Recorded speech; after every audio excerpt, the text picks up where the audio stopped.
اشهر 3 حاجات بتدل ان الشخص اللي قدامك بيحبك فعلا، لا هو حب بقى تعود ولا هو حب تملك ولا هو حب سيطرة، لا حب خالص وحقيقي تجاهك. اول حاجة المبادرة المستمرة تجاهك، يعني انت لو قعدت فترة ما تكلمهوش بتلاقيه هو بيكلمك، لو قعدت فترة انت يعني مشغول بالحياة تلاقيه هو بيفكرك وبيكلمك عن علاقتك معاه، وبيحاول على قد ما يقدر ان هو يكون موجود في حياتك غصب عنك، تحس ان هو خلاص بقى لازقة. تمام، دي حاجة ممكن تكون بتضايقك بس لازم تكون بتفرحك، ده بيدل ان الشخص اللي قدامك فعلا بيحبك بجد بدون اي مصلحه. تمام.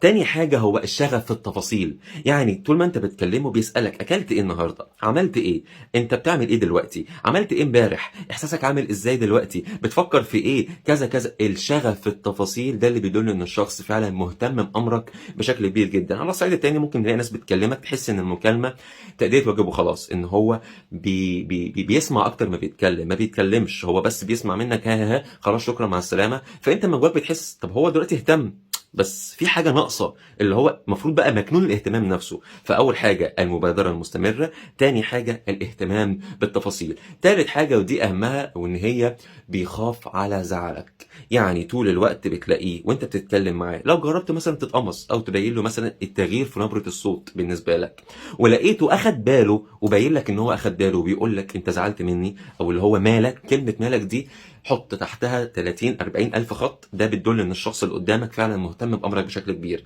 على الصعيد التاني انت لو جربت مثلا تغير نبره صوتك او تغير اسلوبك مع حد وما اكتشفش ده اصلا، او تحس ان هو اكتشف بس ما بادرش، يبقى هو مش بيحبك بشكل كبير، هو بس بيأدي معاك تأدية واجب، او ربما عشان ما نظلمهوش هو عنده ضغوط نفسيه مخليه مش قادر يبين لك ان هو مهتم بالنسبه لزعلك ان هي حاجه كبيره بالنسبه له.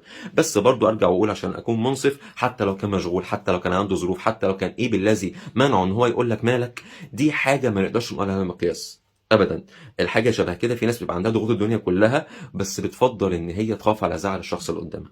فلو اتحققت الثلاث حاجات دي اقدر اقول لك مبروك، انت اخدت حظك من الدنيا كله في الشخص ده. لو ما كانوش موجودين انصحك انك تراجع نفسك وتراجع علاقتك مع الشخص ده وتعرف كويس هو بيحبك ولا لا، وتستكشف ده بنفسك، علشان لو مش بيحبك تخرج من الطاقه دي في اسرع وقت ممكن، لو بيحبك تديله الفرصه التانيه. انا بحبكم قوي.